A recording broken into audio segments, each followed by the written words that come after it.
let's begin with these extradition treaty talks between China and Canada, or lack of talks, depending on who you talk to in the Liberal cabinet.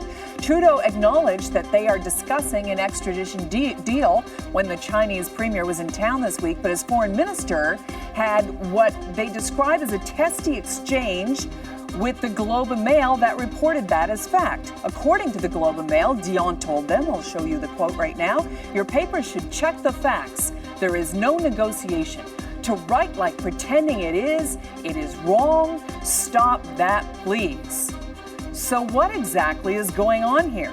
Our Scrum panelists might have some idea. Joining me in Ottawa, Katie O'Malley of the Ottawa Citizen, John Ibbotson of the Globe and Mail, and in Montreal, Martin Patriquin of Maclean's Magazine. Well, this is confusing, isn't it? Because the Prime Minister talked openly about the possibility of a news conference Thursday with Premier Lee, and again in question period. Martin, I'll start with you this week. Yeah. What is Stéphane Dion talking about? I don't know. Look,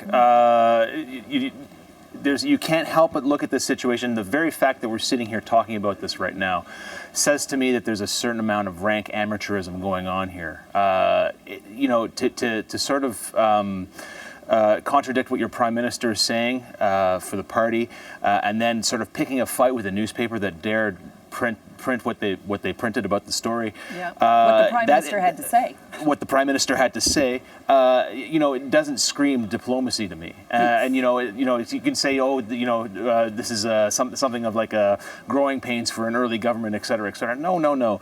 Stéphane Dion has been a policy wonk for over 20 years, well beyond the 20 years that he's been in office.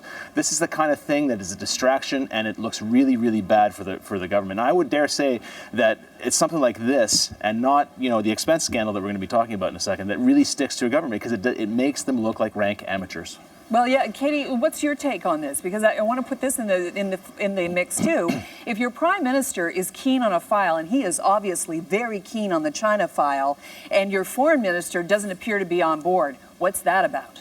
Well, the feeling I get is that while the Prime Minister is very keen on the China file in general, he and his government would much prefer that we were right now talking about the beef and canola deals and the possibility of free trade, and not the extradition treaty, which may or may not be under negotiations, under discussions. It sounds to me like Stéphane Dion was splitting a hair in a pretty fine way and sort of suggesting that, okay, sure, the Prime Minister said that, there were discussions, but that's not the same as negotiations, so how dare you suggest it? What it says to me is honestly that they never expected the extradition story to be anywhere close to as prominent throughout this trip, which is, partly revealed by the fact that they weren't the ones kind of coming out and proclaiming it. It was really coming from the Chinese government more, and that's how the Globe and Mail were able to come forward. It immediately turned into the thing that, most reporters wanted to talk about, because whenever there's one thing a government wants to talk about, we're the ones who want to, that's the only thing we want to ask questions about. And I think that that's why it really dominated those 3 days. And in that sense, I tend to agree with Marty that it did damage. Not only did it sort of expose this potential, not so much contradiction, but reluctance to even acknowledge this was going on. And that sort of suggests that maybe Cabinet itself wasn't entirely on side with the idea of going ahead with this. Well, John, is this splitting hairs on Stéphane Dion's part? And do you think it signals a division in opinion on the China file such that we could see a cabinet shuffle? Oh, I think that's going farther than I would be prepared to. Look, the minister had a bad morning. Stéphane Dion has a tendency to treat journalists at times as though they were none too bright graduate students who need to be lectured. Good for him. I think that was the general feeling of that interview. And later government sources were saying, well, he was right. We're in discussions, not negotiations. Maybe we're in discussions that will lead to talks that will lead to negotiations.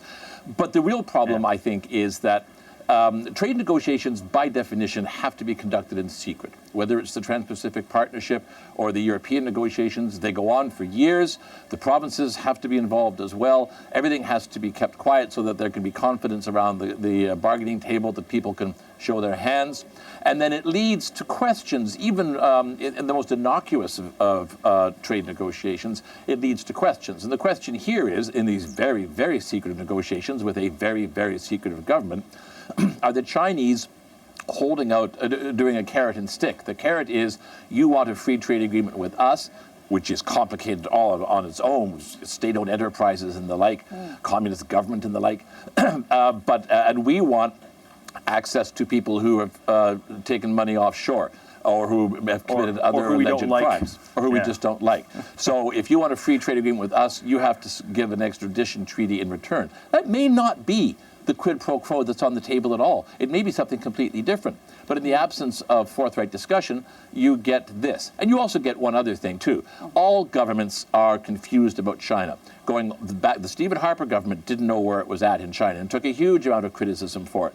And this government is in the same boat. What do you do with them? They're big. They're the second, one of the world's largest economies, but they're very aggressive in the South China Sea. We want access to their markets, but we don't like their human rights. Everyone is confused when it comes to China. Yeah, the opposition thinks that this government is being naive in its negotiations, and as you say, there's an absence of transparency for these things. Let's take a look at what Tom Mulcair had to say in question period this week.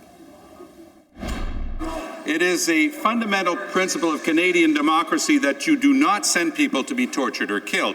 Canadians agree on that.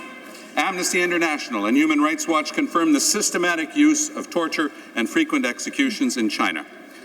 The immigration minister sees the profound moral problem of an extradition treaty with China. Why doesn't the Prime Minister? But as I have reassured Canadians many times, as I have said to the Chinese leadership, as I am happy to say in this House, Canada has very strong principles around the rule of law, around extradition treaties, and we will not bend those principles for anyone. What's that guarantee worth if it comes from a dictatorship that abuses human rights, Mr. Speaker? Okay, to pick up on your point, John, that you were just making, Justin Trudeau appears to have embraced China more than previous leaders, let's say. He seems to have gone out of his way not to embarrass China, not to single them out in any way when it comes to these kinds of issues. But at the same time, we know what he's talking about. He wants access to that middle class, those hundreds of millions of people. He thinks that could benefit the middle class in this country. Katie, let me start with you this time. How risky is his approach? I definitely think it's risky, and I think that exchange in question period exemplified why. It's because the issues of the economy and the potential, those are all a little bit on the nebulous side, in the sense that you can kind of talk about the potential and how much this could be. The human rights issue and the notion of sending people back to be tortured or killed, that's more concrete. And I think that that's really the challenge the government is facing, is to have people, frankly, stop talking about, from their perspective, they want us to stop talking about all this unpleasantness involving human rights and move on to the potential benefits. But the trouble, of course, is that one is a lot more difficult to kind of lay out than the other. One is theoretical, the other is, actual. So I think that that's the challenge they're facing. Martin? Yeah, just on the file of China, it's always a delicate dance, and whether it be the sort of the latter half of the Harper government, because I would argue the first half they were unambiguously against China, the second half less so, or what we're going through right now, it's sort of like, well, you want to be able to trumpet the economic benefits that they've wrung out of the Chinese. Canola is a perfect example. It's a huge crop, and it's a buyer's market. China can buy from anywhere. So the fact that they wrung this out is a very big deal for Canadian farmers. But coming out and trumpeting it to the extent that you've made this deal with this government automatically brings in those things of, this is an autocratic government, has a shifty human rights record, et cetera, et cetera. So it's always this sort of like this delicate dance. And I would say that the last sort of government that didn't really worry about any of these machinations about China's human rights was Jean Chrétien. Jean Chrétien embraced it fully, and his under the Chrétien doctrine was basically to say, look, China is going to be China. The best way to invoke any sort of change and wring all the benefits out for this country is to engage them. I wonder if the Trudeau government's going to start tilting towards that direction from here forward. John, what do you think? Well, I think there's a bit of Schadenfreude involved in this too, on the conservative side of the fence. The Stephen Harper government took endless abuse from foreign policy experts for being naive, for being stiff-necked, for trumpeting human rights, for enraging the Chinese government, for paying a terrible price. I was with him in Beijing when he was humiliated in 2009, which was essentially the government putting him in his place.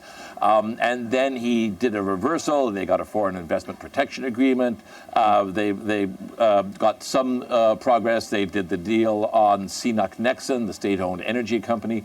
But always it was fraught, and always the Liberals and university professors were saying these guys are incompetent. They don't know how to handle the Chinese. Well, now the Liberals are in charge, and they're having exactly the same problems, exactly the same contradictions. If you're going to treat with China, you treat with them as a supplicant. That is the way the Chinese government views just about all of the rest of the world. And it is difficult for a democratic Western G8 nation like Canada to play that role. We're not willing to. And if you're not willing to, then you get into the kind of contradictions that we're facing right now. The very same contradictions that face the Conservatives. Yeah. One more thing, very quickly, about 30 seconds left, but everybody's saying, look, we can't do, but why would we have an extradition treaty with a country that has the death penalty and try to pursue free trade with them? But the fact is the United States has the death penalty. Absolutely, and look, I think if you can limit what the extradition, and again, what John's point is a very good one. You know, if United States is a is an elephant, China is a Tyrannosaurus Rex. Like, you know, you can't get around it. But if you can wring out of them that you're going to only pursue people that are here based on money laundering, et cetera, if you can limit it to that, then I'm not necessarily against it. That said, I don't know if that's necessarily possible. Well, we'll see what the negotiations or non-negotiations produce in the weeks, months, and possibly years ahead.